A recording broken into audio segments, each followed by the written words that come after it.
المغرب ينقذ فرنسا من خطر كبير، ووزير الداخلية الفرنسي يشيد باحترافية المغرب.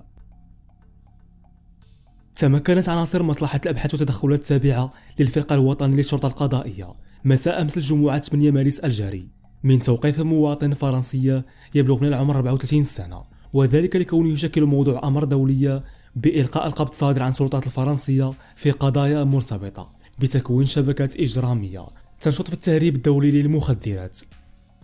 وقد تم توقيف المشتبه به في سياق عملية أمنية دقيقة استهدفت رصد وتحديد جميع الأماكن المحتملة لاختفاء المعني بالأمر بعدة مدن مغربية قبل أن يتم ضبطه بمدينة الدار البيضاء.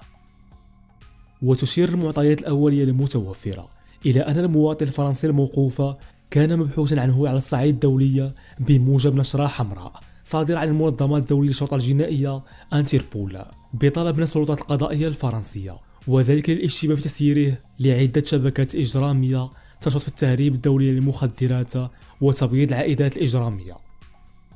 وقد تم إخضاع المشتبه فيه الفرنسي لتدبير الحراسة النظرية قبل عرضه على النيابة العامة المختصة بمدينة الدار البيضاء صبيحة يومه السبت 9 مارس الجاري، وذلك على ذمة إجراءات مسطرة التسليم.